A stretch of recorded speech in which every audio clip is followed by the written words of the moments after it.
Pandian store சீரியலில் இனி என்ன நடக்க போகுது தான் பார்க்க போகிறோம். இங்கே தங்கமயில் வந்து சரவணன் நினச்சி ரொம்ப ஃபீல் பண்ணுறாங்க. நம்ம வந்து சொல்கிறோம், அவர் கேட்காம அவசர அவசரமாக போகிறார, க வேலைக்கு போயிட்டு வந்து அந்த சம்பளத்தை நம்மகிட்ட கொடுப்பாரா, வழக்கம் போல் அவங்க வீட்டிலேயே கொடுத்துருவாரா அப்படின்னு சொல்லிட்டு ரொம்பவே குழப்பத்தில் இருக்காங்க. இல்லை இப்போ கடையில் போய் நம்ம தெளிவாக சொல்லிடணும் அப்படின்னு சொல்லிட்டு நினைக்காங்க. அப்போ தான் மனசுக்கு இன்னொன்று யோசனை வருது. அத்தை வேறு சாப்பாடு கொடுக்கூடாதுன்னு சொல்கிறாங்களே அப்படின்னு சொல்லிட்டு நினச்சிக்கிட்டு இருக்கும்போது மாமாவுக்கு ஃபோன் அடிக்கிறாங்க. மாமா நான் சாப்பாடு கொண்டு வந்துட்டுருக்கேன் அப்படிங்கிறாங்க. மாமா கடையில் தான் இருக்கேன் அப்படிங்கிறாங்க. சரி மாமா அப்படின்னு சொல்லிட்டு சாப்பாடெல்லாம் போட்டுட்டு கேரியில் தூக்கிட்டு கிளம்புறாங்க. இதை பார்த்த ராஜுவும் மீனாவும் என்னத்தை அவங்க மறுபடியும் சாப்பாடு கொண்டுட்டு கிளம்பிட்டாங்க அப்படிங்கிறாங்க. கிளம்பிட்டாளா அப்படின்னு சொல்லிட்டு ரொம்ப கடுப்பில் இருக்காங்க. அத்தை நீங்கள் தான் மாமியார் விட்டுறாதாங்க அப்படிங்கிறாங்க. ஏய் தங்கமயில் நில்லு அப்படிங்கிறாங்க. இவங்க கூப்பிடுறத பார்த்து திரும்பி பார்த்துட்டு அவங்க பாட்டில் போயிட்டுருக்காங்க. இங்கே கோமதிக்கு சரியான கடுப்பாயிருது. இன்னும் நம்ம கூப்பிடுவோம் அவ்வாட்டில் போய்கிட்டு இருக்காளா அப்படின்னு சொல்லிட்டு நேராக அவங்க கடையில் போய் சாப்பாடை கொடுக்குறாங்க. சாப்பாடை கொடுத்துட்டு சரவணனுக்கும் போய் சாப்பாடு கொடுக்குறாங்க. அப்போ சரவணன்ட்ட சொல்கிறாங்க, இந்த மாதிரி இன்னமும் வந்து நம்ம கதிர் எவ்வளோ பைசா விட்டு கொடுக்காரோ அதே மாதிரி தான் நம்ம கொடுக்கணும் வைக்கணும் அப்படிங்கிறாங்க. உடனே சரவணன் சொல்கிறாரு, நம்ம வந்து மூத்த பையனா, நீ மூத்த மருமக, நம்ம எல்லாரோட நம்ம டபுளாக செய்யணும். கதிர் வந்து படிச்சுக்கிட்டு இருக்கும்போதே பார்ட் டைத்தில் வேலைக்கு போய் 6,000 மாதம் கொடுக்கான். நம்மளும் அதே 6,000 கொடுத்து சரி வராதில்ல அப்படிங்கிறாங்க. ஏங்க அவங்களுக்கும் கல்யாணம் ஆயிடுச்சு, நம்மளுக்கும் கல்யாணம் ஆயிடுச்சு. அவங்க சாப்பிட்ற சாப்பாடு தான் நம்மளும் சாப்பிட போகிறோம். நம்ம மட்டும் ஏன் அதிகமாக கொடுக்கணும்? நம்ம கையில் செலவுக்கு வேணும்னாங்க. அதுபோக என் கையில் ஒன்றுமே இல்லைன்னு சொல்லி தானே அன்றைக்கி மீனா அப்படி பேசுது. என் கையில் காசு இருந்தால் அப்படி பேசுமா அப்படிங்கிறாங்க. அந்த பிள்ளை அப்படி பேசலை, அந்த பிள்ளை அப்படி பேசவும் செய்யாது. அது வந்து நான் வேலைக்கு போகிறேன், எனக்கு வேண்டியதை வாங்கி சாப்பிடணும்னு சொல்லியிருக்கு. அது அரசியும் என்கிட்ட அதை சொன்னா அப்படிங்கிறாங்க. அரசி மட்டும் சொன்னாளா அப்படிங்கிறாங்க. ஆமாம், அரசி வந்து எல்லாத்தையுமே சொல்லிட்டா. இது ஒரு பெரிய கதை கிடையாது, விடு. சம்பளத்தை வழக்கம் போல் அப்பாட்ட கொடுங்க. உனக்கு எதுவும் காசு வேணால் அப்பாட்ட கேளு, அப்பா தந்துடுவாங்க அப்படிங்கிறாங்க. ஏங்க நம்மளுக்கு வந்து உள்ள காசை வந்து நம்ம அவங்க அப்பாட்ட கொடுத்துட்டு நம்ம வாங்கிறதுக்கு தொங்கிட்டு இருக்கணுமா? அவங்ககிட்ட கொடுத்தோம்னா நம்மளுக்கு என்னங்க வரப்போகுது? இதே இது கதிர் மாதிரி நம்ம 6,000 கொடுத்தோம்னா மீதி பணம் நம்மளுக்கு மிச்சம் தானே. மீதியை வந்து நீங்கள் செலவு கொஞ்சம் வச்சுக்கோங்க, அது போக நம்ம பேங்க்கில் போட்டு வைப்போம். நாளைக்கு நமக்கு பிறக்கக்கூடிய பிள்ளைகளுக்கு அது பயன்படுத்துறதுக்கு ஆகும்ல. நீங்கள் உங்கள் பாட்டில் அவங்க அப்பாட்ட கொடுத்தா எப்படி அப்படிங்கிறாங்க. பாரு மயில், உங்கள் வீட்டில் என்ன நடைமுறை எனக்கு தெரியாது. எங்கள் வீட்டில் உள்ள நடைமுறை என்னென்னா, வேலை பார்த்து எங்கள் அப்பாட்ட கொடுத்துருவோம். செந்தில் வந்து எங்கள் அப்பாட்டே வேலை பார்க்க, அதனால் சம்பளம் எதுவும் வாங்குறது இல்லை. கதிர் வந்து தான் பொண்டாட்டி வந்து ஒரு மாதிரி பேசிட்டாங்களேங்கிற வீம்புக்கு இது பண்ணிக்கிட்டு இருக்கான். சரியா? மற்றபடி படிக்கிற வரைக்கும் எங்கள் வீட்டில் யாரும் வேலைக்கு போகணும் எங்கள் அப்பாவும் சொல்ல மாட்டாங்க, எங்கள் அம்மாவும் சொல்ல மாட்டாங்க. எங்கள் அப்பாட்ட உள்ள வீம்புக்கு தான் கதிர் வேலைக்கு போகிறான். எங்கள் அப்பா வந்து கதிர் வந்து பணமே தரணும்னாலும் வீட்டை விட்டு போகணும்னு சொல்ல போகிறது கிடையாது. ஆனால் ஏதாவது கோபத்தில் பேசுவார் தான், அதுக்காண்டி இல்லைங்களே. ஆனால் வந்துட்டு அப்படி ஒரு வீடு எங்கள் வீடு கிடையாது. இந்த ஊர்லேயே எங்கள் அப்பா கொஞ்சம் வித்தியாசமாக தாங்க வளர்த்துருப்பாரு. எங்கள் அப்பா சொல்ல மீறி யாரும் எதுவும் செய்ய மாட்டோம் அப்படிங்கிறாங்க. உடனே தங்கமேல் சிரிக்காங்க. ஏன் சிரிக்க அப்படிங்கிறாங்க. உங்கள் அப்பாவையும் உங்கள் அம்மாவையும் மீறி தானே 2 பேரும் கல்யாணம் பண்ணாங்க அப்படிங்கிறாங்க. உடனே செந்தில் சொல்கிறாங்க, இந்த மாதிரி அது அவங்க விருப்பப்பட்ட காலத்தையும் அமைச்சிக்கிட்டாங்க. மற்றபடி எந்த இதுக்குமே தப்புமே அவங்க பண்ண மாட்டாங்க அப்படிங்கிறாங்க. இருக்கிறதுலே பெரிய தப்பு வந்து அப்பா அம்மா சொல்ல கேட்காம வேறு கல்யாணம் பண்ணுறது தான். அதையே உங்கள் 2 தம்பியும் பண்ணிட்டாங்க. அப்படி இருக்கும்போது வந்துட்டு இதை நீங்கள் பெருசாக பேசிகிட்டு இருக்கீங்க. இங்கே பாருங்கள், எல்லாருமே ரொம்ப புத்திசாலித்தனமாக இருக்காங்க. செந்தில் தம்பியோட பொண்டாட்டி மீனா வந்து வேலை பார்க்கா, வீட்டில் செலவுக்கா கொடுக்கா? இல்லைல்ல. செந்தில் கொடுக்கானா? ஒன்றுமே கிடையாது. கதிர் மட்டும் வீம்புக்கு பேசி 6,000 கொடுக்கான். இன்னும் கொடுக்க போகிறான்னா கொடுக்க போகலன்னு தெரில. ஆனால் நம்ம மட்டும் எதுக்கு ஃபுல்லாக கொடுக்கணும் அப்படிங்கிறாங்க. மயில் அதை விட அதையே பேசிகிட்டு இருக்கு அப்படிங்கிறாங்க. சம்பளம் நாள் இன்றைக்கி சாயந்தரம் வாங்கி கொண்டு என்கிட்ட தாரீங்க, நான் கையில் வச்சு செலவு பண்ண போகிறேன் அப்படிங்கிறாங்க. உடனே சரவணனுக்கு ரொம்பவே குழப்பமாக இருக்குது. எப்போவுமே அப்பாட்ட கொடுத்துட்டு இருந்தால் இவ வேறு எப்படி சொல்கிறாளா அப்படின்னு சொல்லிட்டு, சரி மயில் நீ கிளம்பு பார்த்துக்கலாம் அப்படிங்கிறாங்க. சம்பளம் என்கிட்ட சாயந்தரம் வந்திருக்கணும் அப்படிங்கிறாங்க. சரவணனுக்கு ரொம்பவே குழப்பமாக இருக்குது. என்னடா இவ வேறு இப்படி சொல்கிறாளே, எப்போவுமே அப்பாட்ட தாங்க கொண்டு கொடுப்போம், அப்பா மீறி நம்ம செய்ய முடியுமா? அந்த வீட்டில் இருந்துக்கிட்டு என்ன இவ இப்படி பேசுகிறா அப்படின்னு சொல்லிட்டு ரொம்பவே குழப்பத்தில் இருக்காங்க. இந்த சூழ்நிலையில் தங்கமயில் போனோடனே சிந்தனை பண்ணிகிட்டே இருக்கும்போது ஓனர் வராங்க. தம்பி சரவணா அப்படிங்கிறாங்க. இவர் மதிமயங்கி இருக்கார். அப்போ என்னப்பா நான் இவ்வளோ நேரம் சரவணன் கூப்பிட்டுருக்கேன், மூச்சு பேச்சு இல்லாமல் இருக்குது அப்படிங்கிறாங்க. ஒன்றும் என்ன ஒரு சிந்தனை ஓடுது அப்படிங்கிறாங்க. எப்பா இப்போ தான் கல்யாணம் முடிச்சு அதுக்குள்ளே பல சிந்தனை வந்துட்டா. சரி தம்பி, நான் வந்து திண்டுக்கல் வரைக்கும் போகிறேன், போயிட்டு வரேன், நீ கடையை பார்த்துக்க தம்பி அப்படிங்கிறாங்க. உடனே சரிங்கய்யா அப்படிங்கிறாங்க. உடனே கடையை பார்த்துட்ருக்காரு. இந்த சூழ்நிலையில் வந்துட்டு பாண்டியன் சொல்கிறாரு, இந்த மாதிரி எல்லாரும் விருப்பப்பட்டு கல்யாணத்தை 2 பேரும் முடித்தான். ஒருத்தன் வந்து நம்ம கல்யாணத்தை முடிச்சு வச்சுருக்கோம், அவங்களும் எங்கேயாவது போகணும்ல அப்படி இப்படின்னு சொல்லிட்டு குமரேசன்ட்டு பேசுகிறாங்க. பாண்டியா நீ நினைக்கிறது கரெக்டு, எங்கேயாவது கூட்டி போயிட்டு வா அப்படிங்கிறாங்க. ஆமாம்மா 2 நாள் நம்ம கடைக்கு லீவ் விட்டுட்டு எங்கேயாவது பழனிக்காவது திருத்தணிக்காவது இல்லைன்னா திருச்செந்தூருக்கா போயிட்டு வரணும் அப்படிங்கிறாங்க. பாண்டியா, நீ என்ன கோயில் குளத்துக்காவா போகிற, என்னப்பா அப்படிங்கிறாங்க. ஆமா, அவங்க வந்து எங்கேயும் சுற்றிட்டு வரட்டும், நாங்கள் கோயில் குளத்துக்கு போயிட வேண்டியதானே, குடும்பத்தோடு போகலாம்ல அப்படிங்கிறாங்க. அதுவும் சரிதான் அப்படிங்கிறாங்க. இந்த சூழ்நிலையில் ஃபோன் அடிச்சு சொல்கிறாங்க சரவணனுக்கு, சரவணா 2 நாள் நம்ம டூருக்கு போகிறோம் அப்படிங்கிறாங்க. உடனே எங்கேப்பா அப்படிங்கிறாங்க. திருச்செந்தூரா, பழனியா, திருத்தணியா, இந்த 3மே வந்து போகக்கூடிய ஏரியா தான். நம்ம வந்து எங்கே போகணும் அப்படின்னு சொல்லி பேசிக்கிட்டு யார் மெஜாரிட்டி ஓட்டில் எது இருக்கோ அதை நம்ம அங்கே போயிடுவோம் அப்படிங்கிறாங்க. சரிப்பா அப்படிங்கிறாங்க. உடனே மயிலுக்கு ஃபோன் அடிச்சு சொல்கிறாங்க. மயில் அப்படிங்கிறாங்க, என்னம்மாம்மா அப்படிங்கிறாங்க. அப்பாவுக்கு தான் பேசுனாங்க, நம்ம ஹனிமூன் போகிறதுக்கு 2 நாள் சரின்ட்டாங்க அப்படிங்கிறாங்க. அப்படியா, ரொம்ப சந்தோஷங்க, நீங்கள் சொல்லி ஓகே பண்ணிட்டீங்களா அப்படிங்கிறாங்க. உடனே சரவணன் ரொம்ப வந்தா, ஆமாம் அப்பாட்ட பேசிட்டேன், அப்பா 2 நாள் வெளியூர் போகலான்னு சொல்லிட்டாரு அப்படிங்கிறாங்க. அப்படியா, எந்த ஊருக்குங்க போகிறோம் அப்படிங்கிறாங்க. அது சஸ்பென்ஸ், 3 ஊர் அப்பா சொல்லியிருக்காங்க, அதை நம்ம தான் செலெக்ஷன் பண்ணணும் அப்படிங்கிறாங்க. அப்போ நம்ம வந்து பிடிச்சமான ஊருக்கு போகலாம் அப்படிங்கிறாங்க. இதனால் நம்ம நைட்டு பேசிக்கலாம் மயில், இப்போ வேலை இருக்குது, நான் ஃபோனை வைக்கிறேன் அப்படிங்கிறாங்க. மயிலுக்கு ரொம்ப சந்தோஷம். உடனே மயில் அவங்க வீட்டுக்கு ஃபோன் பண்ணி சொல்லுதாங்க, ஏம்மா மாப்பிள்ளை இப்போ தான் சரி வந்திருக்காரு, நான் அவர்கிட்ட சொன்னேன் ஹனிமூன் போகணும், என் ஃப்ரெண்ட்லாம் போகிறாங்க வைக்காங்க, நம்ம போகாமல் இருக்குமான்னு கேட்கும்போது அவர் வந்து எங்கள் அப்பா தானே சொல்லணும், எங்கள் அப்பா தான் ஹனிமூனுக்கு கூட்டி போவார், இந்த வீட்டில் வந்து எங்கள் அப்பா எல்லாம் முடிவு இல்லாமல் எதுவுமே கிடையாது அப்படிங்கிறாரு. அதனால் வந்து நானும் சரி எங்கே போக போகிறேன்னு நினச்சிட்டு இருந்தேன். இந்த சூழ்நிலையில் கொஞ்சம் ஒரு முறுக்கு பண்ணிட்டு வந்தேன். அதில் வந்து அப்பாவுக்கு முன்னாடி சொல்லிட்டாரு போல், அவங்க அப்பாவை 2 நாள் நீங்கள் எங்கேயும் ஹனிமூன் போயிட்டு வாங்க, அது 3 ஊர் சொல்லியிருக்காங்க, அந்த 3 ஊரில் வந்து நீங்களே செலெக்ஷன் பண்ணிக்காங்கன்னு சொல்லியிருப்பார் போல். எனக்கு அதான் குழப்பமாக இருக்குமா, ஊட்டிக்கு போகலாமா, இல்லை கொடைக்கானல் போகலாமா, இல்லைனா வந்துட்டு சிம்லா போகலாமாம்மா அப்படிங்கிறாங்க. இந்த 3 ஊருமா சொல்லியிருக்காங்க அப்படிங்கிறாங்க. அவங்க எந்த 3 ஊராக சொன்னாங்களோ, நான் இந்த 3 ஊரில் ஏதாவது ஊருக்கு போயிட்டு வர்றதுக்கு ஐடியா பண்ணியிருக்கேம்மா அப்படிங்கிறாங்க. அப்படி பண்ணுடி, அந்த வீட்டோட மூத்த மருமக நீ தான், மூத்த பையனை கட்டியிருக்க, என்ன நீ வச்சே தான் வரிசை, அவங்க சொல்லுறதெல்லாம் கேட்காத, உனக்கு எந்த இடம் போகணுன்னு நினைக்கியோ அந்த இடத்துக்கு 2 நாள் போ, 3 நாளோ எத்தனை நாளாலும் போயிட்டு வா. மாப்பிள்ளை வேலை பார்க்குற கடையிலையும் வந்து மாப்பிள்ளை தான் பெரிய ஆள், அவனை மீறி அந்த கடையிலையும் எதுவும் நடக்காது. அப்படி இருக்கும்போது வந்து அவர் லீவு கேட்டால் உடனே கொடுத்துருவாங்க. அதனால் வந்து நீங்கள் 2 பேரும் எங்கேனாலும் போயிட்டு வாங்க அப்படிங்கிறாங்க. சரிம்மா அப்படின்னு விட்டுருக்காங்க. இங்கே வீட்டில் கோமதியை ரொம்பவே ஏற்றி விட்டுட்ருக்காங்க ராஜும் மீனாவும். அத்தை, உங்களுக்கு இந்த வீட்டில் என்ன மரியாதை இருக்குது சொல்லுங்கள் அப்படிங்கிறாங்க. என்னடி இப்படி சொல்கிற அப்படிங்கிறாங்க. தங்கமையில் நீங்கள் வந்து கத்தி கூப்பிட்டீங்க, முக்கிய கூப்பிட்டீங்க, திரும்பி பார்த்துட்டு அசால்ட்டாக தட்டி விட்டு போயிட்டே இருக்காங்க.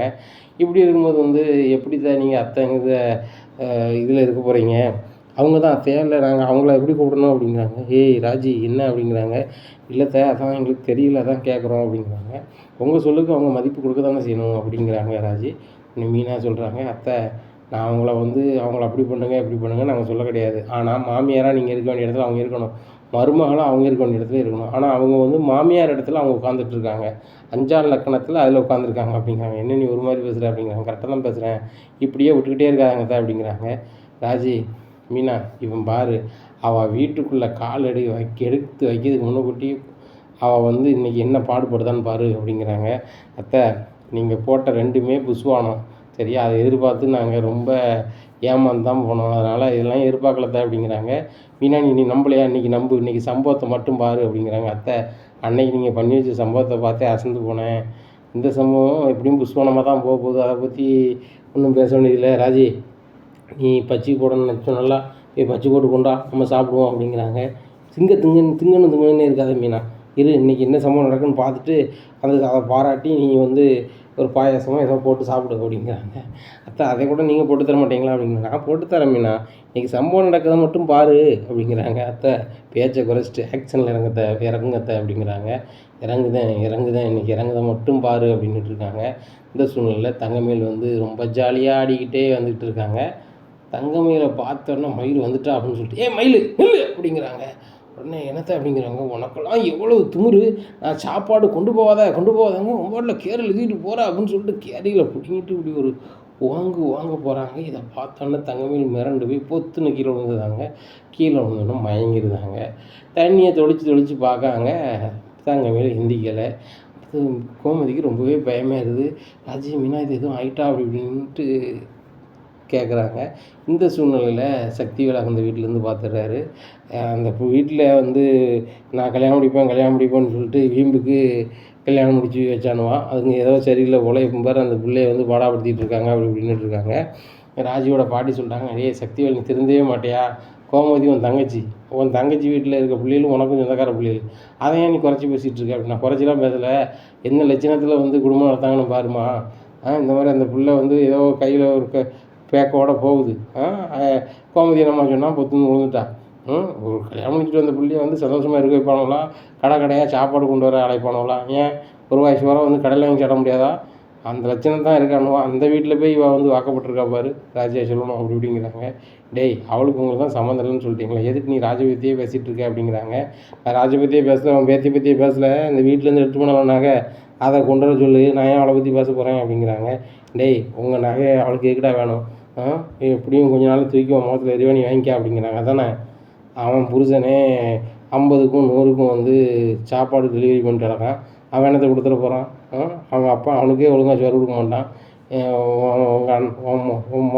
உன் பேத்திக்கு சாப்பாடு கொடுப்பானா அப்படி இப்படின்னுட்டு இருக்காங்க. டேய் அவள் ராஜ வாழ்க்கை வாழ்ந்துட்டுருக்காடா அப்படிங்கிறாங்க. அதான் ராஜ வாழ்க்கையா, வெறும் கழுத்தில் வந்து தாலியை கயிறாக போட்டிருக்கா. அதுபோக வந்து அந்த வீட்டில் எல்லா வேலையும் செய்தா. அந்த வீட்டில் இருக்கும் என்ன வேலை செஞ்சால் மூத்த மட்டும் வச்சு கோலம் போடுவா அப்படிங்கிறாங்க. டேய் அந்த வீட்டில் பார்த்த மாதிரி பேசுகிற, அந்த வீட்டில் எல்லா வேலையும் அந்த தங்கமயில் பிள்ளையும் கோமதி தான் பார்ப்பாங்க, யாரும் பார்க்கல அப்படிங்கிறாங்க. இதெல்லாம் உங்களுக்கு எப்படி தெரியும் அப்படிங்கிறாங்க. அதான் பழனி எல்லாமே சொல்கிறானே அப்படிங்கிறாங்க. அவன் வரட்டும், அவனுக்கு 4 பூசை கொடுக்கணும், அங்கே நடக்காது இங்கே சொல்கிறது, இங்கே நடக்காது அங்கே சொல்கிறது, அவனால் தான் இந்த 2 குடும்பம் வந்து ரொம்ப ஓவராக வந்து சண்டை போட வேண்டியது வருது அப்படிங்கிறாங்க. ரொம்ப தான் அந்த குடும்பத்து மேலே அக்கறை அப்படிங்கிறாங்க ராஜோட சித்தி. என்னடி வாய் நீளுது அப்படிங்கிறாங்க. பிறகு கொழுந்தனே எப்போமாவது வராரு, உங்கள் கூட பிறந்த தம்பி தானே, அவனுக்கு கல்யாணம் முடிச்சு வைக்கணும், அவனுக்கு ஒரு வாழ்க்கை ஒரு ஏற்படுத்தணும்னு என்னைக்காவது நினச்சிருக்கீங்களா அப்படிங்கிறாங்க. எங்ககிட்ட இருக்கணும்டி, எங்கிட்ட இருக்க சொத்து பத்துக்கு நாங்கள் என்னென்னு செய்ய தயாராக இருப்போம். ஒன்றும் இல்லாத அந்த ஏற்று வீட்டுக்காரன் வீணா போனான் பாண்டியங்கிட்ட போயிருந்தா நான் ஏதாவது செய்யணுமா, இல்லைன்னா அவனுக்கு நான் பொண்ணு பார்த்து அலையணுமா, ஏன் என் நொக்கா கூட இருக்கலாம், என் நொக்கா பார்த்து வைக்கணும் தானே ஒரு பொண்ணை அப்படிங்கிறாங்க. என் பொண்ணை பார்த்தா தான் நீங்கள் கெடுத்து விட்ருவீங்கன்னு தான் அவள் பார்க்காம இருக்கா அப்படிங்கிறாங்க. முதல்ல பார்த்து வைக்க சொல்லு, அதுக்கப்புறம் பேசிக்கிடுவோம், சும்மா என்னத்தையாவது பேசணும்னு சொல்லிட்டு பேசக்கூடாது அப்படிங்கிறாங்க. ஏங்க உண்மையிலே அவங்க வந்து கல்யாணம் முடிச்சு வைக்க தயாராக தான் இருப்பாங்க. அவங்க கல்யாணம் முடித்தா நீங்கள் ஒன்றும் சொல்ல மாட்டீங்களா சொல்லுங்கள், பொண்ணு பார்க்க சொல்லிடுவோம் அப்படிங்கிறாங்க. என்னடி அங்கே பேச்சுவார்த்தையில் இருக்கிற மாதிரி பேசிகிட்டு இருக்க, அந்த வீட்டுக்கும் இந்த வீட்டுக்கும் ஏதாவது ஒரு பேச்சுவார்த்தை வந்துச்சோ ஒன்று இறக்கிடுவோம் பூமிக்குள்ளே அப்படிங்கிறாங்க. ஏங்க நான் ஏன் பேச போகிறேன் அப்படின்னுட்டு இருக்காங்க.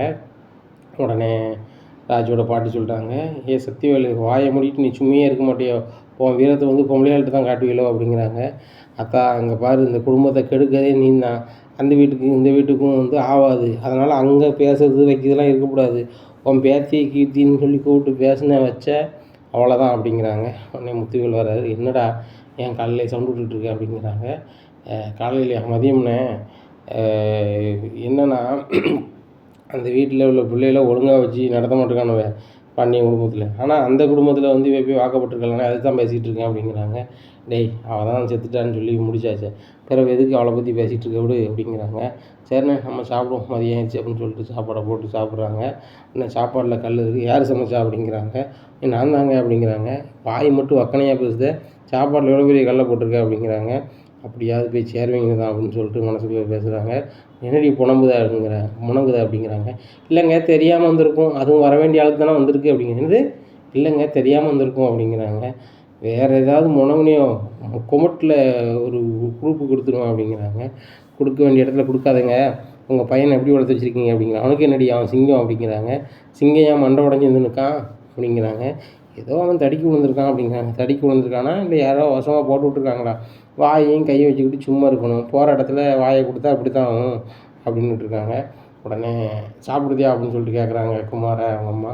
எனக்கு சாப்பாடு வேண்டாம் ஒன்றும் வேண்டாம் அப்படிங்கிறாங்க. சரி சாப்பிடாமே கடை, அப்படியாவது உனக்கு புத்தி வருதான்னு பார்க்கேன் அப்படிங்கிறாங்க. ஏண்டி கொஞ்சமாவது உனக்கு அறிவு இருக்கா, பிள்ளைகிட்ட எப்படி தான் நடந்துக்குவியா அப்படிங்கிறாங்க. ஏங்க நீங்கள் உங்கள் பிள்ளைகிட்ட எப்படி நடக்கணும்னு தெரிஞ்சு தான் நடக்கீங்களா, அவனை நீங்கள் தானே உருப்படாமல் ஆக்கி வச்சுருக்கீங்க அப்படிங்கிறாங்க. குமார் நாளையிலேருந்து உங்கள் அம்மாக்கிட்ட சேரு, உங்கள் அம்மா பெரிய ஒரு அறிவாளி ஆக்கி விட்ருவா அப்படிங்கிறாங்க. ஏங்க யாருக்கிட்டையும் சேர வேண்டாம், சராசரியாக இருந்தால் போதும் அப்படிங்கிறாங்க. ராஜி பாட்டி சொல்கிறாங்க, சக்திவேலு நீ இன்னும் சும்மா இருக்க மாட்டேன், உன் பொண்டாட்டி வாயும் சும்மா இருக்காது, சாப்பிடும்போது தான் பேசிக்கிட்டே இருப்பியா அப்படிங்கிறாங்க. நீ முத்துவேல் சொல்கிறாரு சக்திவேல்கிட்ட, சாப்பிடும்போது எதுவும் பேசினா உடம்புல இறங்காது வா நீ குழந்தை சாப்பிடு அப்படிங்கிறாங்க. சாப்பிட்றாங்க. சாப்பிட்டு நல்லா வெளில கிளம்பிடுறாங்க. வீட்டு வாசலில் மயங்கின தங்கமயில் வந்து தண்ணி தெளித்து பார்க்குறாங்க. எழும்புன பாடு இல்லை. உடனே அவங்களுக்கு ரொம்பவே பயமாக இருக்குது. உடனே பாண்டியனுக்கு ஃபோன் அடிக்காங்க. ஏங்க தங்கமயில் நடந்து வந்துட்டு இருந்தா, ஏம்மா தங்கமயில்னு தான் சொன்னேன், தபார்னு கீழே விழுந்து மயங்கிட்டாங்க அப்படிங்கிறாங்க. என்னடி சொல்கிற, நான் உடனே வரேன் அப்படின்னு சொல்லிட்டு பாண்டியன் பார்த்துட்டு அடித்து கடையிலேருந்து வராரு. தங்கமயிலுங்கிறாங்க. மூச்சு பேச்சு இல்லை. உடனே வண்டியை அவரை சொல்லி நேராக ஹாஸ்பிட்டலுக்கு கூட்டு போகிறாங்க. ஹாஸ்பிட்டலில் செக் பண்ணி பார்க்குறாங்க. மூச்சு இருக்கே அந்த பொண்ணு முடிக்க மாட்டேங்குது அப்படின்னு சொல்லிட்டு பார்க்குறாங்க. அந்த பொண்ணு ஏதோ பார்த்து பயந்துருக்கும் போல அப்படின்னுட்டு இருக்காங்க. இங்கே கோமதி ரொம்பவே பயப்படுறாங்க. எந்திரிச்சோன்னு நம்மளை சொல்லிடுவாளோ, சொன்னான்னா அங்கே பெரிய பிரச்சனையாயிருமே, இவர் வந்து ரொம்பலாம் கோவப்படுவார், நீ வேறு வெளுத்துருவார் போலையே அப்படின்னு சொல்லிட்டு திருதுன்னு முடிக்காங்க. இங்கே ராஜும் மீனாவும் திருதுன்னு முடிக்காங்க. ஆகா, நம்ம வேறு அத்தையை உசுப்பி ஏற்றிக்கிட்டோம். அத்தை வேறு வந்து ஒரே ஃப்ளோவில் போனாங்க. போகும்போது அந்த பொண்ணு வந்து திடீர்னு மயங்கி விழுந்துட்டேன், எதுவும் ஆயிருமோ அப்படின்னு சொல்லிட்டு முழிச்சிட்டு இருக்காங்க. அப்போ ராஜி மீனாட்ட கேட்குறாங்க, அக்கா எதுவும் ஆயிருமோ அப்படிங்க. ஒன்றும் ஆகாது, அந்த பிள்ளை ஸ்ட்ராங்காக தானே இருக்கும், இப்படி திடீர்னு மயங்கிட்டு ஒரு வேளை ஊட்டச்சத்து கம்மியாக இருக்குமோ அப்படி இப்படின்னுட்டு இருக்காங்க. உடனே இல்லைக்கா மாசமாக இருப்பாங்களோ அப்படிங்கிறாங்க. அதுக்கு வாய்ப்பு இல்லடி, சரவண மாமா வந்து அவ்வளோ ஸ்பீடாலாம் இருக்க மாட்டார் அப்படின்னுட்டு இருக்காங்க மீனா. யாருக்காக தெரியும், கல்யாண நாள் வச்சு பொண்ணு பார்க்க போனாங்க, வச்சாங்க, அந்த இடத்துல ரொமான்ஸ் கூட நடந்திருக்கலாம், அப்படி வச்சுருக்கலாம், நம்ம பார்த்தோமா அப்படிங்கிறாங்க. சூப்பராக சொல்லுதியே ராஜி, நீ இன்னும் கதிர் ஒரே ரூமில் தான் இருக்கீங்க, எது நடந்திருக்கா அப்படிங்கிறாங்க. ஏக்கா என்னக்கா அப்படிங்கிறாங்க. பிறகு நீங்கள் ஒரே ரூமில் இருக்கீங்க, ஒன்றுமே நடக்கலன்னு சொல்கிறீங்க.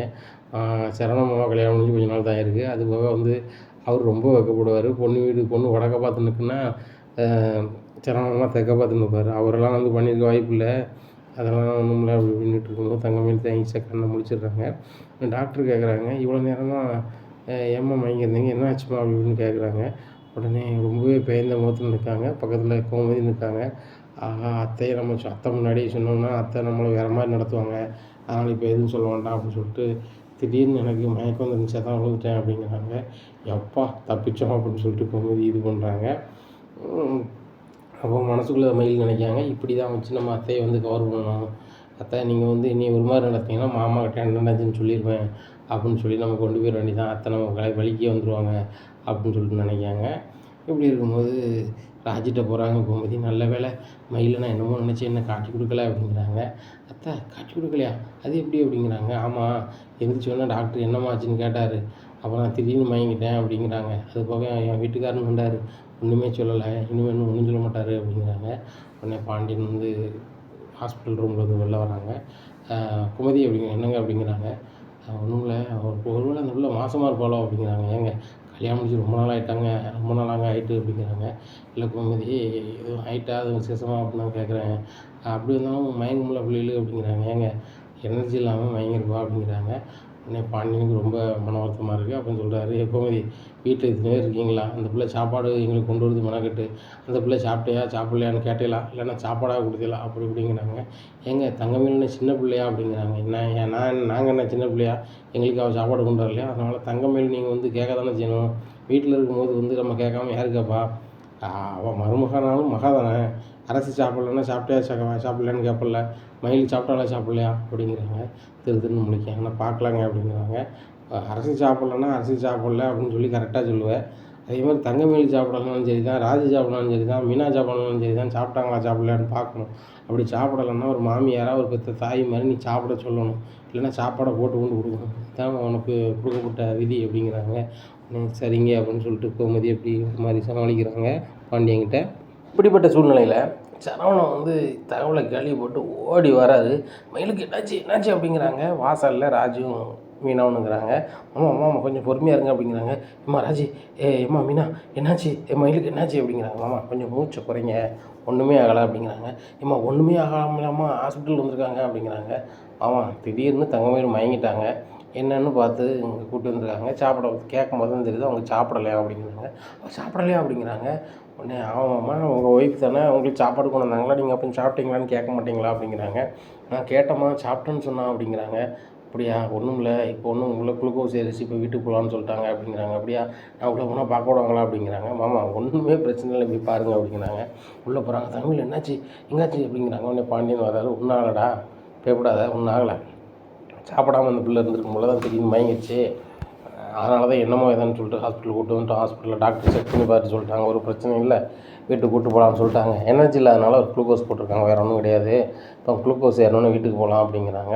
உடனே தங்கமயில் சொல்கிறாங்க, எனக்கு ஏதாவது ஒன்றா நீங்கள் வந்து பதறுதீங்களே மாமா, என் மேலே ரொம்ப பாசம் வச்சுருக்கீங்களா அப்படின்னு கேட்குறாங்க. என்ன மயில் இப்படி சொல்லிட்ட, உன் மேலே என் உசிரியாக வச்சுருக்கேன் அப்படிங்கிறாங்க. தங்கமயில் ரொமான்ஸில் சிரிக்கிறாங்க. 2 பேரும் பேசுகிறத பார்த்தோன்னா பாண்டியனுக்கு ரொம்பவே வெக்கமாயிருது. உடனே நேராக கோமதிட்ட வராங்க. கோமதி, தங்கமயிலும் சரவணனும் உண்மையிலே ரொம்ப பாசம் வச்சுருக்காங்க அப்படிங்கிறாங்க. என்னங்க சொல்கிறீங்க அப்படிங்கிறாங்க. ஆமாம் கோமதி, அவங்க பேச நான் கேட்டேன். எனக்கு ஒன்றுனா அவங்களுக்கு துடிச்சு போகிறீங்களேன்னு சொல்லிட்டு அந்த பிள்ளை கேட்குது. சரவணன் அழுதுகிட்டே வரான். நல்ல ஜோடியை நம்ம சேர்த்து வச்சிட்டோம்னு நினைக்கிறேன் அப்படிங்கிறாங்க. ஆமாங்க அப்படிங்கிறாங்க. உடனே கோமதி, வா வீட்டுக்கு எப்போ போகலான்னு டாக்டர்கிட்ட கேட்போம் அப்படிங்கிறாங்க.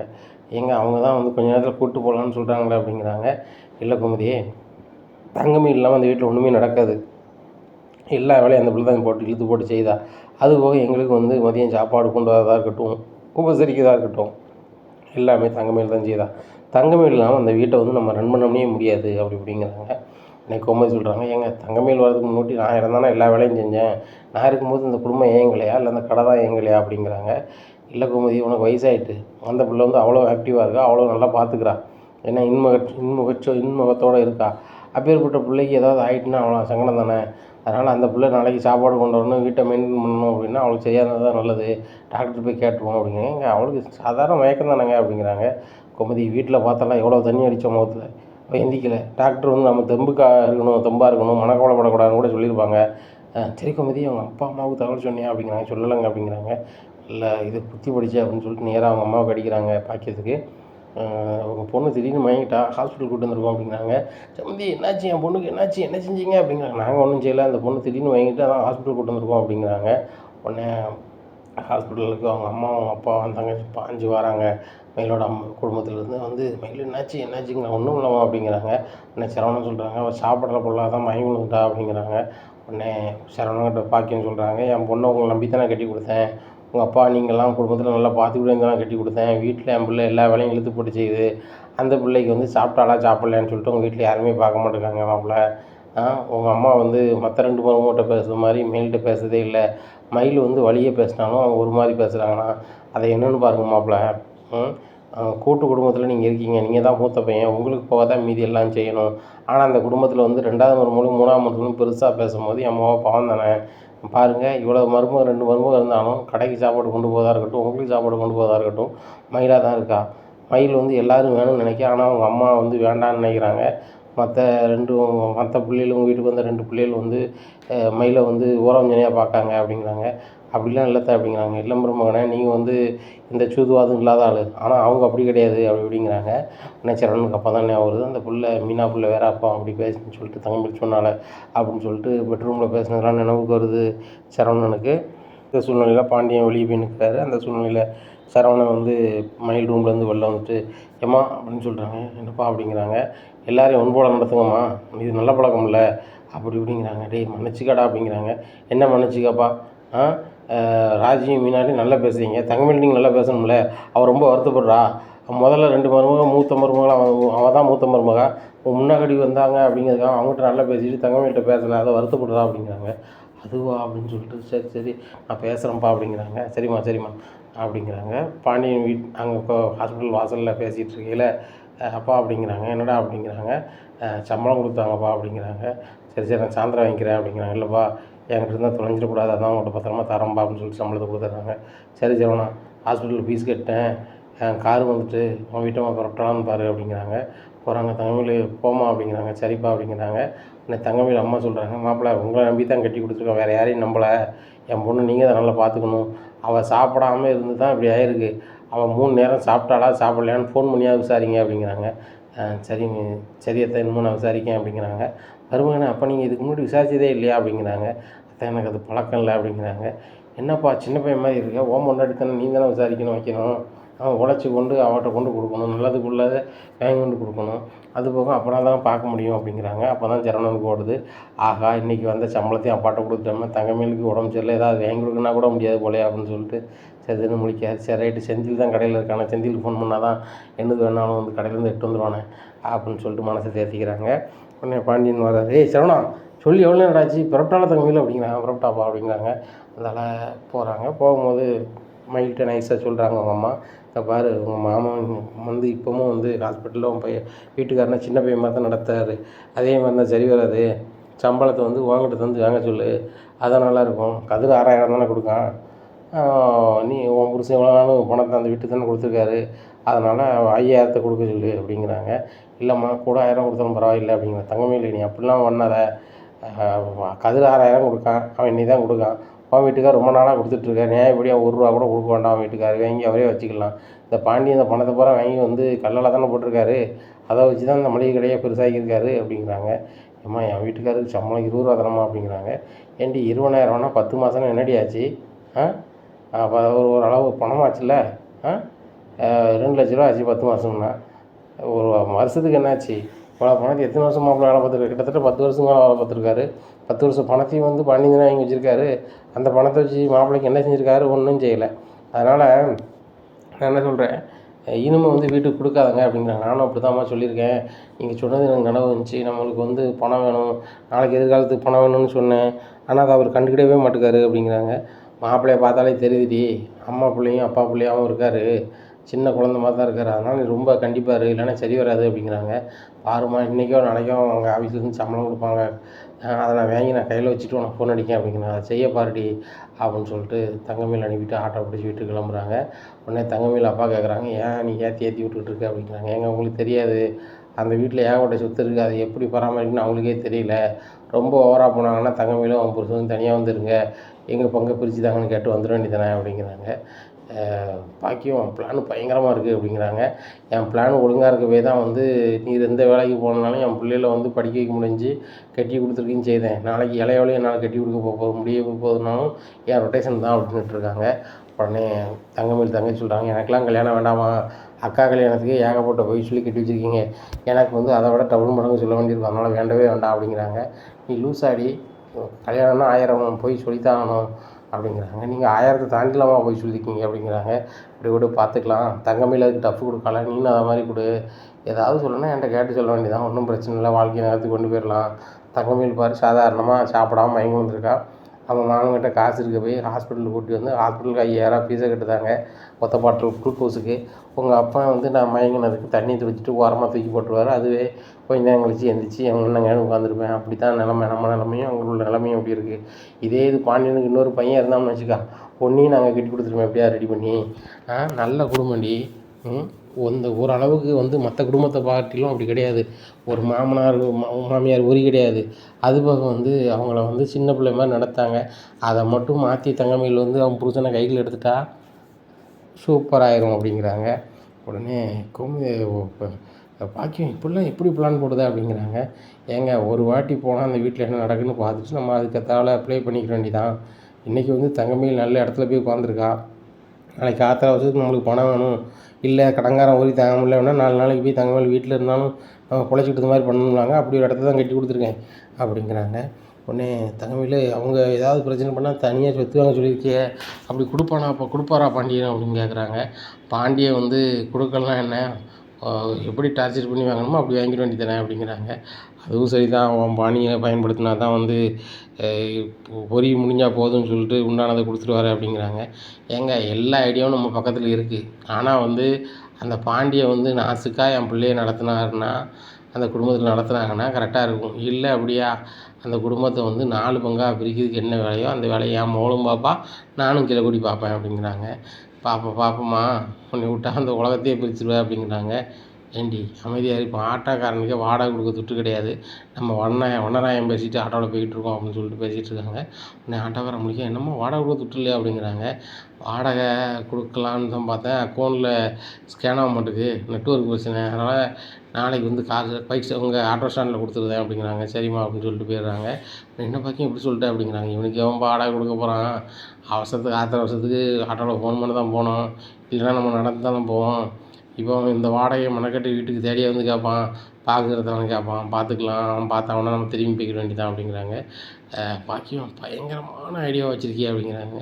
நல்ல ஐடியா தான் வச்சுருக்கேன், இந்த மாதிரி வீட்டுக்கு சமையலுக்கு ஒன்றுமே இல்லை, கடையில் போய் வாங்கிட்டு வாங்க அப்படிங்கிறாங்க. உடனே இப்போ பாக்கியம் என்கிட்ட எங்கே காசு இருக்குது அப்படிங்கிறாங்க. உங்கள்கிட்ட தான் என்றைக்கும் காசு இருக்காத, நான் பிடிங்க ஒரு 1000 இருக்குது அப்படிங்கிறாங்க. எப்படி வந்துச்சு அப்படிங்கிறாங்க. எப்படியோ கரெக்ட் பண்ணி வச்சுருக்கேன், 1000 இருக்குது, வீட்டுக்கு தேவையான பொருளை வாங்கிட்டு வாங்க அப்படிங்கிறாங்க. உடனே எப்பா இன்றைக்காவது ஏதாவது ஒரு அசைவ உணவு வாங்கிட்டு வாப்பா, எனக்கு பிரியாணின்னா ரொம்ப பிடிக்கும்பா, பிரியாணி வாங்கிட்டு வாப்பா அப்படிங்கிறாங்க. ஏண்டி நீ அடங்கவே மாட்டியா, இந்த 1000 புரட்டுறதுக்கு என்ன பாடுபட்டேன், என்ன ஓரி பண்ணி என்ன கஷ்டப்பட்டு ஒருத்தனை ஏமாற்றி இந்த 1000 வாங்கினேன் எனக்கு தான் தெரியும் அப்படிங்கிறாங்க. ஏம்மா இந்த 1000 ஏமாற்றி வாங்கினது தானே, இந்த காசுல எனக்கு பிரியாணி வேண்டாமா அப்படிங்கிறாங்க. ஆமாம் உனக்கு வாங்கி தந்து உங்கள் அப்பனும் வேலை பார்ப்பான், நானும் வேலை பார்ப்பேன், பிரியாணி வாங்குற நிலமையில இருக்கோம், பழைய கஞ்சி வெங்காயத்தையும் சாப்பிட்டுட்ருக்கோம், இவளுக்கு பிரியாணி வேணுமா பிரியாணி. இப்படிப்பட்ட சூழ்நிலையில் தங்கம் மேலே வீட்டுக்கு கூட்டி போயிடுறாங்க. வீட்டுக்கு போனோன்னா பாண்டியன் ரொம்பவே கத்துறாரு. கோமதி உனக்கு அறிவு இருக்கா அப்படி இப்படிங்கிறாங்க. என்னங்க எப்படி பேசுகிறீங்க அப்படிங்கிறாங்க. உனக்கு கொஞ்சமாவது அறிவு இருந்தால் வாழ வந்த பிள்ளைகள் சாப்பிட்டுச்சா சாப்பிடலையா அப்படின்னு நீ கேட்டிருப்ப. அந்த பிள்ளை சாப்பிடாம மயங்கி விழுந்து ஹாஸ்பிட்டல் போயிட்டு வந்திருக்கோம், 5000 செலவு, இந்த 5000 நீ தந்துடுவியா அப்படிங்கிறாங்க. ஏங்க ஹாஸ்பிட்டலில் ஃபீஸ் கட்டுறது வரைக்கும் நீங்கள் ஒன்றும் சொல்லலை அப்படிங்கிறாங்க. அந்த பிள்ளைக்கு 5000 இல்லை 10,000 இல்லை எத்தனாயிரம்னாலும் செலவு பண்ணலாம், வீணாக ஏன் செலவு பண்ணணும், ஏன் இந்த வீட்டில் சாப்பிட்டாலா சாப்பிடலையா நீ பார்க்க மாட்டியா, ஏன் அது உனக்கும் அது பிள்ளை மாதிரி தானே அப்படி இப்படிங்கிறாங்க. ஏங்க நான் வந்து இப்படி எல்லாரையுமாங்க பார்த்துட்டு இருக்க முடியும் அப்படிங்கிறாங்க. கோமதி நீ வீட்டில் சும்மா தானே இருக்க, எல்லா வேலையும் நான் தங்கமேல் தான் இழுத்து போட்டு செய்யுது, அந்த வேலையாவது நீ பார்க்க மாட்டியா, சாப்பிட்டாங்களா சாப்பிடலான்னு கூட பார்க்க மாட்டியா, அதை விட உனக்கு வேறு என்ன வேலை, என்ன பக்கத்தில் படுத்து நாள் தூங்கிட்டு இருக்கே அப்படிங்கிறாங்க. ஏங்க என்னை கல்யாணம் முடிச்சு உங்களுக்கு 33 வருஷம் ஆச்சு, இந்த 33 வருஷத்தில் எங்கனங்க போய் தூங்கினேன் அப்படிங்கிறாங்க. கோமதி அதெல்லாம் பேசாத, இன்னமும் வந்து இந்த 3 பிள்ளைகளும் சாப்பிடுச்சா சாப்பிடலையா அப்படின்னு அக்கறையாக பார்த்துக்க வேண்டிய உன் கடமை, இதில் ஏதாவது ஒரு குறை வந்துச்சுன்னு வச்சுக்கோ, என் குணம் வந்து எப்படி இருக்குன்னு தெரியாது அப்படி இப்படின்ட்டு இருக்காங்க. தங்கமயில ஒழுங்கா பார்த்துக்கோ அப்படிங்கிறாங்க. சரிங்க அப்படின்னு சொல்லிட்டு தங்கமயில பார்க்க போகிறாங்க ரூமுக்கு. தங்கமயில எதுவும் செய்தாமா இது வேணுமாம்மா அப்படிங்கிறாங்க. ஒன்றும் வேண்டாத்த, ஒரு காஃபி மட்டும் கொடுங்க அப்படிங்கிறாங்க. காஃபி போட்டு ஒன்று கொடுக்குறாங்க. தங்கமயில ஏதாவது வேணால் நீ கூப்பிடுமா அப்படிங்கிறாங்க. கூப்பிடுதந்த அப்படிங்கிறாங்க. எனக்கெல்லாம் சரியாயிட்டுத, சும்மா தான் உங்கள்கிட்ட காஃபி கேட்டேன், தனியாக பேசணும் தான் கேட்டேன், எப்பவும் ராஜி மீனா கூடயே இருப்பீங்க, இன்னும் ராஜியை விட மீனாவோட என்னை வந்து உயர்வாக நடத்தணும், அது போக வந்துட்டு நான் மாமாவுக்கோ என் வீட்டுக்காருக்கோ சாப்பாடு கொண்டு போவேன், அதை வந்து நீங்கள் என்ன செய்யக்கூடாது, தடுக்கக்கூடாது. அப்படி நீங்கள் தடுத்தீங்க, இல்லை அவங்ககிட்ட பழைய மாதிரி இருந்தீங்க அப்படின்னு சொன்னால் மாமாட்ட நான் எல்லா உண்மையும் சொல்லிடுவேன், நீங்கள் தான் வந்து நான் வந்து கீழே உள்ள காரணம்னு சொல்லிடுவேன், அதுக்கப்புறம் உங்களுக்குள்ளே என்ன நடக்குன்னு உங்களுக்கே தெரியும் அப்படிங்கிறாங்க. உடனே மயில் நல்லா இருப்பேன், இதை மட்டும் உங்கள் மாமாட்ட சொல்லிடாத, உங்கள் மாமா ரொம்பவே கோவப்படுவார் அப்படிங்கிறாங்க. அத்தை இதெல்லாம் தெரிஞ்சுட்டு தான் சொல்கிறேன், ஏன் விஷயத்தை தலையிடாதீங்க, நான் வந்து சாப்பாடு கொண்டு போவேன், கிச்சன் என் கண்ட்ரோலில் தான் இருக்கணும், உங்களுக்கு என்ன வேணுமோ என்கிட்ட சொல்லுங்கள், சமைச்சு தரேன், கிச்சனில் வந்து சமைக்க போகிறேன், நான் வந்து வெங்காயம் தான் இருக்கணும் அப்படி வேணா இருக்கணும் அப்படி இப்படின்னா அது வேலைக்கு ஆகாது, நீங்கள் வேணால் வெங்காயத்தை வந்து நறுக்கி தாங்க, நான் சமையல் பண்ணிக்கிடுதேன், இல்லை நறுக்க கூட தேவையில்லை நானே பார்த்துக்கிறேன், என் வழியில் நீங்கள் தலையிடாதங்க அப்படி இப்படின்னுட்டு இருக்காங்க. உடனே சரவணன் ரூமுக்குள்ள வராரு. என்ன அம்மாட்ட என்ன தலையிடக்கூடாதுன்னு சொல்கிறேன் அப்படிங்கிறாங்க. இல்லை அத்தை வந்து அந்த செல்ஃபில் வந்து உள்ளே பார்த்தாங்க, அதில் நூலாம்படம் மாதிரி இருந்துச்சு, அது தலையில் பட்டுப்படக்கூடாதுன்னு சொன்னேன் அப்படியா அப்படிங்கிறாங்க. சரிம்மா கபோர்டை நான் சுத்தம் பண்ணிக்கிறோம்மா அப்படி இப்படிங்கிறாங்க. சரிடா அப்படின்னு சொல்லிட்டு வெளில கிளம்பிடுறாங்க. வெளியே ரொம்ப சோகம் வராங்க. அப்போ ராஜி மீனாவும் கோமேட்டு கேட்குறாங்க, என்னத்தை ரொம்ப சோகமாக வரீங்க அப்படிங்கிறாங்க. இல்லைடி அவள் வந்து இன்னும் வந்து நெருக்கடி பண்ணி பார்க்க அப்படிங்கிறாங்க. எந்த வகையில் நெருக்கடி பண்ணி பார்க்காங்க அப்படின்னு சொல்லிட்டு மீனா கேட்குறாங்க.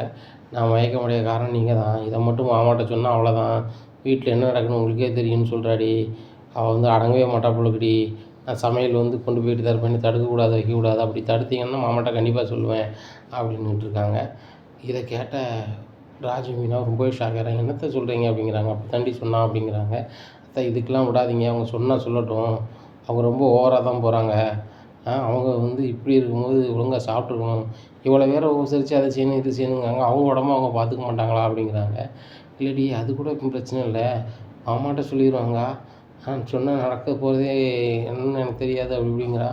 என் வீட்டுக்காரர் நான் வாங்காத ஏச்சா, இல்லை நான் என் வீட்டுக்காரர் நான் வாங்காத கொடுப்பா, எல்லாம் வாங்கியிருக்க தான் செய்கிறேன் சரியா. இப்போ பிள்ளையெல்லாம் பெருசான பிறகு அவர் என்கிட்ட வந்து பெரிய அளவில் எதுவும் சொல்கிறதில்லை, ஏசுறதும் இல்லை பேசுறதும் இல்லை அப்படிங்கிறாங்க. அத்தை உங்களை வந்து பூசை கொடுக்கலன்னு வேணால் சொல்லுங்கள், ஏசலான்னு மட்டும் சொல்லாதங்க அத்தை அப்படிங்கிறாங்க மீனா. உடனே ராஜின்னு சொல்கிறாங்க, ஆமாத்த நேற்று கூட உங்களை ஏச தான் செஞ்சாங்க, இப்போ இவ்வளோ இதுக்கு ஹாஸ்பிட்டல்லையும் உங்களை பேச தானே செஞ்சாங்க அப்படிங்கிறாங்க. ஆமாடி தங்கமயில் வந்து நான் பெரிய ஆளாயிட்டா, அவளுக்கு வந்து நான் வந்து வந்து இது உபசரிக்கணுமா, அது போக வந்து அவளை வந்து நான் மேனேஜ் பண்ணணுமா, ஆனால் அவள் தான் மாமியார் மாதிரி இருக்காடி, நான் தான் மருமக மாதிரி இருக்கேன், நீங்கள் சொல்கிறத வச்சு பார்க்கும்போது நான் ஒரு டம்மி பீஸ் தாண்டி அப்படிங்கிறாங்க. அத்தை அப்படிலாம் கிடையாது, தங்கமயில் தான் ஓவராக பண்ணுறாங்க, மயங்குறதுக்கு நீங்கள் தான் காரணம்னு சொல்கிறதுக்கு தான் அவங்க வந்து உங்களை வந்து நெருக்கடி பண்ணுறாங்க, இதை நீங்கள் மாமாட்ட சொல்லிடுங்க, ஏங்க தங்கமயில்னு சொல்லிட்டு நான் வந்து சவுண்டு விட்டேன், ஏன் நீ இப்படி வந்து சாப்பாடு கொடுக்க அலைஞ்சிட்டு கிடக்க, அவங்க தான் வீட்டுக்கு வருவாங்களேன்னு சொன்னேன், அதை கேட்டோன்னே வந்தவங்களும் மயங்கி விழுந்துட்டு அப்படின்னு நீங்களே சொல்லிடுங்க. அதுக்கப்புறம் தங்கமயில் வந்து மாமாட்ட சொல்கிறாங்க, சொல்லலை அப்படிங்கிறாங்க. சூப்பர் யோசனை மீனா. அவள் இதை சொல்லி நீ நெருக்கடி பண்ணி அவள் கதையை சாதிக்கணும்னு நினைக்கா. அது எப்படி அன்னைக்கு சாப்பாடு கொண்டு போனதே தப்புன்னு சொல்லிட்டு தான் எனக்கு வைக்கையில் வந்து நான் சவுண்டு விட்டேன். அதுலேயே அவள் வந்து திருந்தலை. இன்னுமே திருந்த போகிறா. இன்னும் நம்ம வைத்தியம் பண்ணால் தான் சரி, என் வீட்டுக்காக தான் நான் சொல்கிறேன் அப்படின்னு சொல்லிட்டு ஃபோன் அடிக்கிறாங்க. ஏங்க அப்படிங்கிறாங்க. என்ன கோமதி அப்படிங்கிறாங்க. இல்லைங்க தங்கமயில் பையன் கூட நான் தான் காரணம் அப்படிங்கிறாங்க. நீ என்ன செஞ்ச அப்படிங்கிறாங்க. இல்லை தங்கமயில் அப்படின்னு சொல்லி புருஷன் வந்து தான் வந்துட்டான், பொத்துன்னு வந்துட்டா அப்படிங்கிறாங்க. அப்படியா, சரி சரி விடு, நம்ம பையன் பேசு, அந்த பிள்ளை சாப்பிட்டுச்சா சாப்பிடலான்னு மட்டும் பாரு அப்படிங்கிறாங்க. சரிங்கன்னு சொல்லிட்டு ஃபோனை வச்சிடுறாங்க. இந்த சூழ்நிலை தங்கமயில் ரூமுக்கு போகிறாங்க. என்ன தங்கமயில், இனிமேல் கிச்சன் பக்கத்துலேயே வரக்கூடாது அப்படிங்கிறாங்க. என்னத்தை ரொம்ப ஒரு மாதிரி பேசுகிறீங்க, நீங்கள் என்கிட்ட பேசுனதை எங்கள் அம்மாட்ட சொன்னால் என்ன ஆகும் தெரியுங்களா அப்படிங்கிறாங்க. எங்கே வேணாலும் சொல்லிடி, என் புருஷன்ட்ட சொல்லிட்டேன்டி அப்படிங்கிறாங்க. நடிக்காதங்கத்த, நீங்கள் இப்போ பேசுனது கூட என் செல்ஃபோனில் ரெக்கார்டு இருக்குது அப்படிங்கிறாங்க.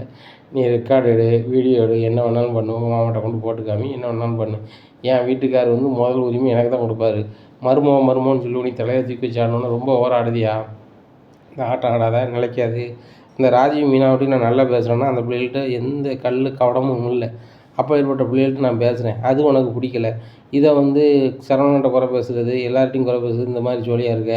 இந்த வீட்டுக்கு வரும்போது நீ நல்ல பிள்ளையாக தான் இருந்த, ஆனால் வந்து 2 நாள்லேயே ஒரு மாதிரி மாறிட்ட தங்கமயில் அப்படிங்கிறாங்க. அத்தை நீங்கள் தான் அப்படி நீ ஆக்குறீங்க, நான் வந்து உங்கள்கிட்ட எப்பவும் போல தான் இருக்குன்னு நினைக்கிறேன். நீங்கள் என்னன்னா ராஜி மீனாகிட்டையும் சொல்ல கேட்டுக்கிட்டு என்னை ஒரு மாதிரி நடத்துறீங்க அப்படிங்கிறாங்க.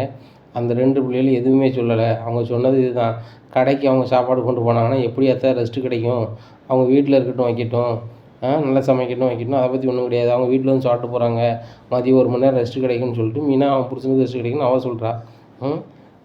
ராஜி வந்து டியூஷன் எடுத்தால் அவன் புருஷனுக்கு வந்து சப்போர்ட்டாக இருக்குன்னு சொல்லி அவள் ரெடி பண்ணா. நீ வந்து அந்த டியூஷன் எடுக்கக்கூடாது வைக்கக்கூடாதுன்னு சொல்லி அதை ஸ்டாப் பண்ணிட்டேன். இப்படி ஒவ்வொரு இதாக கெடுதல் பண்ணி என்ன நடக்க போகுது. இப்போ பாரு, என்னையே நீ வந்து நெருக்கடி பண்ணுற. நீ வந்து நீங்கள் வந்து நான் சொன்னதை கேட்கல அப்படின்னா மாமாட்ட சொல்லுவேன் வைப்பேன் அப்படிங்கிறேன். அது மட்டும் என்ன நடைமுறை அப்படிங்கிறாங்க. அத்தை நீங்கள் வந்து என்ன ஒரு வேலையும் செய்யக்கூடாதுன்னு சொன்னால் நான் மாமாட்ட தானே செய்ய சொல்லுவேன் அப்படிங்கிறாங்க. அழகாக சொல்லு, நீ சொல்லதுக்கு மட்டும் என் புருஷன் நான் சொல்லிட்டேன் சரியா. என் புருஷன்ட்ட நான் 33 வருஷம் குப்பை கொட்டியிருக்கேன், குறையும் கொட்டது எனக்கு தெரியும் தங்கமயில். நான் சொல்லதுங்க கேளு, நீ எங்கேருந்து வந்தியோ அதே மாதிரி இரு, இல்லைன்னா அங்கே பார்த்து போயிரு. அங்கே இருக்க உனக்கு வந்து நிம்மதி இல்லைன்னா அங்கே போய் இருந்து கொஞ்ச நாள் இருந்துட்டு வா. அதை விட்டுட்டு வந்து இந்த வீட்டுக்குள்ளே வந்து நான் தான் அதை செய்வேன், இதை தான் செய்வேன், நீங்கள் மீனாட்ட பேசக்கூடாது, ராஜிட்ட பேசக்கூடாது அப்படின்னு சொன்னால் நீ சொல்லி நான் கேட்கணும் அவசியம் இல்லை. நான் தான் மாமியார், நீ எனக்கு மாமியார் இல்லை அப்படின்ட்டு இருக்காங்க. நீ சொன்னோன்னே என்னம்மாம்மா அப்படிங்கிறாங்க. ஒன்றும் இல்லைப்பா அப்படின்னு சொல்லிட்டு வெளில போயிடுறாங்க. உடனே ராஜியும் மீனாவும் கைத்தட்டுறாங்க. அத்தை அத்தை அப்படிங்கிறாங்க. என்ன நடந்துச்சுன்னு தெரியாமல் நீ என்னடி கைத்தட்டுறீங்க அப்படிங்கிறாங்க. எப்படியும் கரெக்டாக மாமாட்ட சொன்ன பிறகு அங்கே என்ன ஆக போகுது, பிளாப்பு தானே ஆக போகுது, ஒன்றும் பிரச்சனை இல்லை, சூப்பர் தான் அப்படிங்கிறாங்க.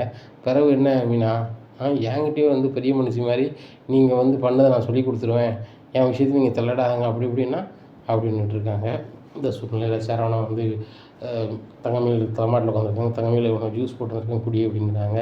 இல்லைங்க எனக்கு வேண்டாம் அப்படிங்கிறாங்க. தங்கமயில் உனக்கு உடம்பு வீக்காக இருக்குது, அதிக வேலை செய்து அதனால தான் கொஞ்சம் ரெஸ்ட் எடு அப்படிங்கிறாங்க. எனக்கு ரெஸ்ட் எடுத்து பழக்கம் இல்லைங்க அப்படிங்கிறாங்க.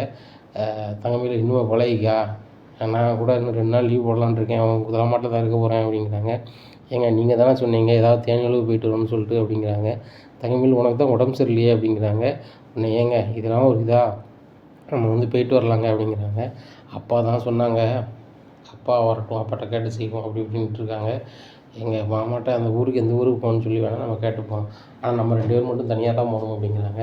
மயில் உனக்கு புரியலையா, எல்லோரும் சேர்ந்து தான் போகிறோம் அப்படிங்கிறாங்க. ஏங்க ஹனிமூன் வந்து நம்ம 2 பேரும் தானேங்க அப்படிங்கிறாங்க. நம்ம 2 பேருக்கா இருக்கலாம், ஆனால் வந்து எப்போவுமே என் குடும்பத்தில் வந்து எல்லோரும் சேர்ந்து தான் போவாங்க, அதனால் வந்து நம்ம சேர்ந்து தான் போகிறோம் அப்படிங்கிறாங்க. எங்கள் ஹனிமூனுக்கு யாராவது சேர்ந்து போவாங்களாங்க அப்படிங்கிறாங்க. எங்கள் வீட்டில் செந்திலும் மீனாவும் போகையில் எல்லோரும் சேர்ந்து தான் போனோம், அவங்க கொஞ்சம் தள்ளி தனியாக போவாங்க, நாங்கள் தள்ளி இருப்போம், ஆனால் வந்து எங்கள் அப்பா வந்து தனியாக விட மாட்டார், தனியாக போனால் பாதுகாப்பு கிடையாதுன்னு சொல்லிட்டு நினைப்பாங்க அப்படிங்கிறாங்க. ஏங்க நம்ம 2 பேரும் சின்ன லொல்லையா, நம்ம எங்கேயும் தொலைஞ்சா போயிடுவோம், அது எதுக்கு உங்கள் அப்பா இப்படி சொல்கிறாங்க அப்படிங்கிறாங்க. மீனா எங்கள் அப்பா இப்படி தான் சரியா, உங்கள் வீட்டில் உங்கள் அப்பாவை நீ ஃப்ரீயாக விட்டுருக்கலாம் வச்சுருக்கலாம், ஆனால் எங்கள் அப்பா வந்து எங்களை இப்படி தான் நடக்கணும் போகணும்னு சொல்லுவார், நாங்களும் அதுபடி தான் நடந்தோம் அப்படிங்கிறாங்க. அதுபடி நடந்து தான் அந்த 2 பேரும் இந்த வீட்டில் லவ் மேரேஜ் பண்ணாங்களா அப்படிங்கிறாங்க. உடனே மயில் எங்கெங்கெல்லாமோ சுற்றி அங்கேயே வந்து நிற்காத, சரி ரெஸ்ட் எடு அப்படிங்கிறாங்க. ரெஸ்ட் எடுக்கலாம் இருக்கட்டுங்க, சம்பளத்தைங்க அப்படிங்கிறாங்க. எந்த சம்பளம் அப்படிங்கிறாங்க. இல்லை நீங்கள் வேலை பார்க்கீங்களா அந்த மாத சம்பளம் என்னாச்சு அப்படிங்கிறாங்க.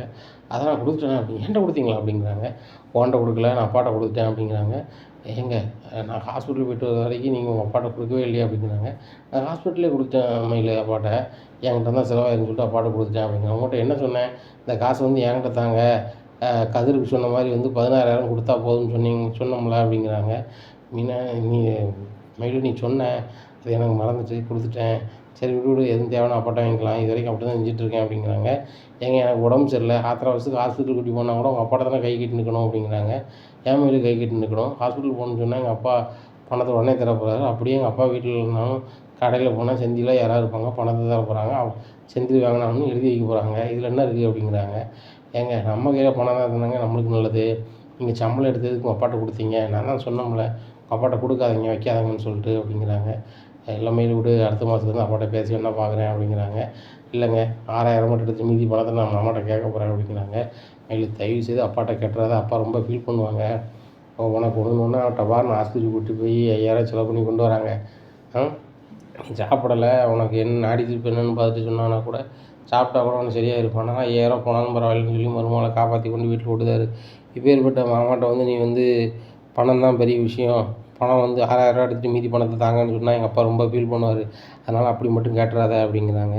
சரிங்க கேட்கல அப்படிங்கிறாங்க. நைட்டு நல்லா தூங்கிடுறாங்க. காலையில் விடியுது. விடிஞ்சோடனே சரவணன் வேலைக்கு போயிடுறாங்க. பாண்டியன் வீட்டில் உட்காந்துட்ருக்காங்க. அப்போ கேட்குறாங்க மாமா அப்படிங்கிறாங்க. என்ன அப்படின்னம்மா அப்படிங்கிறாங்க.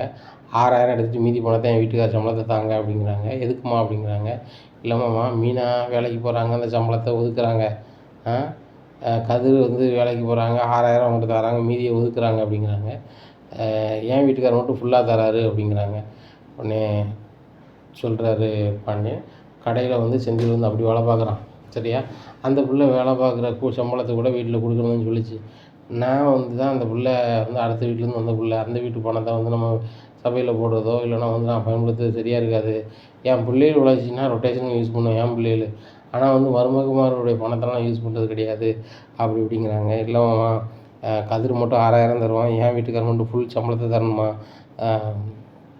சம்பளத்தை தாங்க அப்படிங்கிறாங்க. உடனே பாண்டியனுக்கு ஒரு மாதிரி ஆயிடுது. என்னம்மா இப்படி கேட்குற அப்படிங்கிறாங்க. ஆமாம் என் வீட்டுக்காரர் தான் கேட்க சொன்னார் அப்படிங்கிறாரு. சரவணனா அப்படிங்கிறாங்க.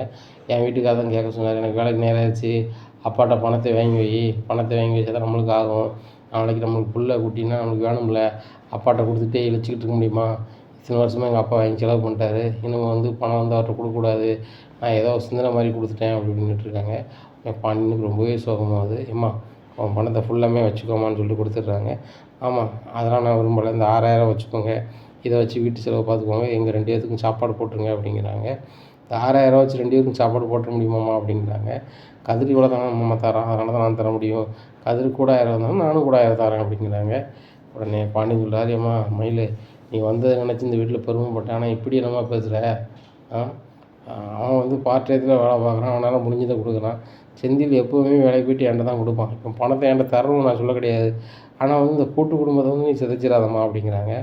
ஆமாம் இந்த கூட்டு குடும்பத்தை நான் சிதைக்கணும்னு நினைக்கல, என் புருஷன் உழைப்பே என்கிட்ட வரணும்னு நினைக்கிறேன், அது எங்கள் எதிர்காலத்துக்கு வேணுமாம்மா, இப்போ நீங்கள் ஒரு சொத்து உருவாக்கிறீங்கன்னா உங்கள் சுயமாக சம்பாரித்த சொத்து, நாளைக்கு வந்து நீங்கள் நினச்சா தான் எங்களுக்கு தர போகிறீங்க, இல்லைன்னா உங்கள் காலத்துக்கு அப்புறம் தான் வரப்போகுது, அது வரைக்கும் நாங்கள் எதுவுமே இல்லாமல் இருக்க முடியுமாம்மா அப்படிங்கிறாங்க.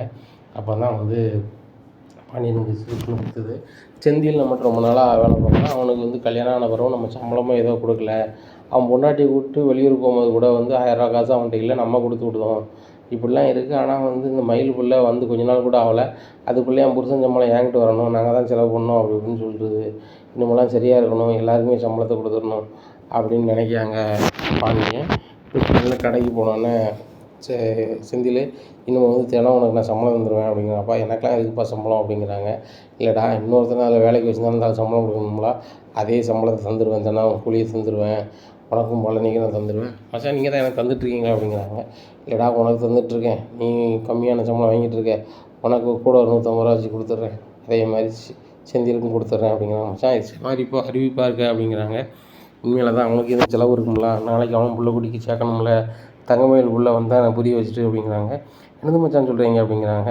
சரணம் வந்து இவ்வளோ நாளாக என்கிட்ட வேலை செஞ்சு கொடுத்துட்ருந்தான், என் வீட்டுக்கார் வந்து உங்கள்கிட்டயே கொடுத்துட்றாரு, அதனால் வந்துட்டு நீங்கள் 6,000 எடுத்து மீதி பணத்தை தாங்கன்னு சொல்லுது, அதான் மொத்த பணத்தையும் கொடுத்துட்டேன் அப்படிங்கிறாங்க. இந்த விஷயம் தெரிஞ்சுக்கிட்ட செந்திலுக்கு ரொம்பவே மனசு கஷ்டமாக இருக்குது. அப்பாட்ட அண்ணன் கொடுத்துட்டே இருந்தான். அண்ணன் இதை செஞ்சுருக்காது அப்படின்னு சொல்லிட்டு செந்திலுக்கு முன்னாடிங்க, அண்ணா எங்கே இருக்கீங்க அப்படிங்கிறாங்க. வேலையில் இருக்கும்பா அப்படிங்கிறாங்க. தங்கமயில் அண்ணி நீங்கள் வந்து அப்பாட்ட பணம் வாங்க சொன்னீங்களா அப்படிங்க. இல்லையா அப்படிங்கிறாங்க. இல்லை உங்கள் சம்பளம் மொத்தத்தையும் வந்து வாங்கிட்டாங்க. கதிர் வந்து 6000 தானே தரான், நாங்கள் மட்டும் எதுக்கு அதிகம் தரணும்னு சொல்லிட்டு பணத்தை வாங்கிட்டாங்க. அப்பா எனக்கு பணம்லாம் தர வேண்டாமான்னு சொல்லி திருப்பி கொடுத்துட்டாரு அப்படிங்கிறாங்க. இங்கே சரவணனுக்கு சரியான கோபம். நேராக வீட்டுக்கு போகிறாரு. பொண்ணு தங்கமயில் வெளியே வா அப்படிங்கிறாங்க. உடனே என்ன மாமா அப்படிங்கிறாங்க. என்ன ஒன்று மாமா, நான் உழைச்ச உழைப்பே எங்கள் அப்பாட்ட கொடுக்க, அதே கேட்க நீ யார் அப்படிங்கிறாங்க. ஆமா நான் உங்கள் ஒய்ஃபு அப்படிங்கிறாங்க. அதெல்லாம் அடுத்த புறம் தான் சரியா, ஃபஸ்ட்டு எங்கள் அப்பா தான். நான் வந்து வேலை செஞ்ச கூலியை எங்கள் அப்பாட்ட தான் கொடுப்பேன். எங்கள் அப்பாட்ட நான் ஒரு சம்பளம் கொடுக்குறேன்னா அதை விட அதிகமாக 2 மடங்கு நான் செலவுக்கு வாங்கியிருப்பேன். அப்போ கூட எங்கள் அப்பா எதுவுமே சொன்னது கிடையாது.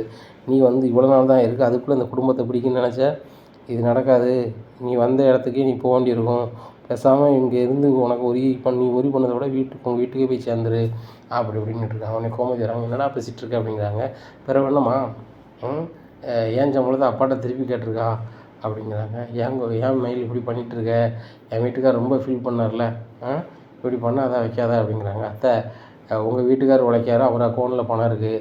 என் வீட்டுக்கார் உழைக்காரு, என் வீட்டுக்கார் அக்கௌண்ட்டில் 0 அக்கௌண்ட்டில் பணம் தான் இருக்குது. அதை வச்சு நாங்கள் என்ன செய்ய முடியும், எங்களுக்கு நாளைக்கு பிள்ளைகள் ஆயிடுச்சுன்னு எங்களை வளர்க்கறதுக்கு பணமில்ல அப்படி இப்படிங்கிறாங்க.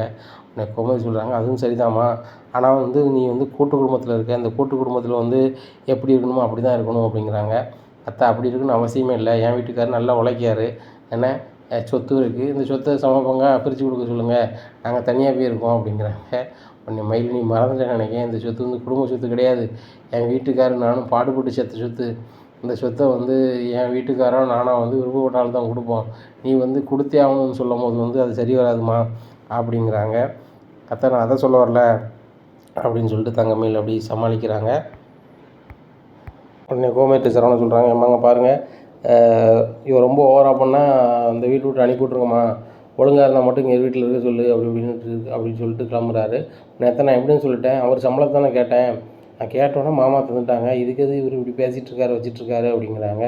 நீ பண்ணது தப்புமா, மீனா கூட சம்பளத்துக்கு வேலைக்கு போயிட்டு நான் கொடுக்கட்டாமாங்கும் போது அவர் வேண்டான்னாரு, நீ இப்படி பேசினா எப்படிமா அர்த்தம், இந்த அவர் கொடுத்த பணத்தை எல்லாமே செந்தில் பேரில் தான், சரி நம்ம சரவணன் பேரில் தான் போட்டு வச்சுருக்காரு அப்படிங்கிறாங்க. என்னத்தை சொல்கிறீங்க அப்படிங்கிற. ஆமாம் பாரு அப்படின்னு சொல்லிட்டு நேராக உள்ளே போய் பாஸ்புக் எடுத்து காமிக்காங்க. அவன் புருஷன் தந்த பணத்தோட கூட 10,000 போட்டு மாதம் அக்கௌண்ட்டில் போட்டுட்ருக்காரு மூத்த பையன். நாளைக்கு வந்து இளைய பையன் அப்புறம் வந்து நல்ல நிலைமைக்கு ஆளாகிட்டு மூத்தவன் வந்து சரியாக படிக்கலை, ஒரு சாதாரணமாக சின்ன வேலை பார்க்க கஷ்டப்படக்கூடாதுன்னு சொல்லிட்டு அவன் சம்பளத்தை தாண்டி மாதம் 10,000 கூட வச்சு இவர் வந்து அக்கௌண்ட்டில் போட்டுகிட்டே இருக்கார் அப்படின்னு சொல்லி பார்த்துட்டு இவங்க தங்கமயில் வந்து சாரித்த அப்படிங்கிறாங்க. எதுவுமே தெரியாமல் பேசாதம்மா, என் வீட்டுக்காரர் கோவப்படுவார், அது போக 3 பையங்களும் நல்லா இருக்குன்னு நினைப்பார், 3 பையங்களுக்கு இன்னும் பேங்கில் பணத்தை போட்டு வரேன்னா பார்த்துக்கோ அப்படிங்கிறாங்க. யார் கதிர் தம்பிக்கும் செந்திலுக்கும் போட்டு வராங்களா அப்படிங்கிறாங்க. ஆமாம் அப்படிங்கிறாங்க. அத்தை இதுலேயும் என்ன நியாயம் இருக்குது, என் வீட்டுக்காரர் பணம் கொடுக்காரு, நீங்கள் போடுறீங்க, எதுவுமே கொடுக்காம வந்து அவங்களுக்கு பணம் போட்டால் என்ன அர்த்தம் அப்படிங்கிறாங்க. எம்மாங்க பாரு, உன் புருஷன் வந்து வேலை பார்த்து ஒரு சம்பளத்தை கொடுக்கான், அது போக மேலே 10,000 அக்கௌண்ட்டில் போடுதாங்க, மற்ற 2 பையங்களுக்கும் ஆளுக்கு 10,000 போடுதாங்க.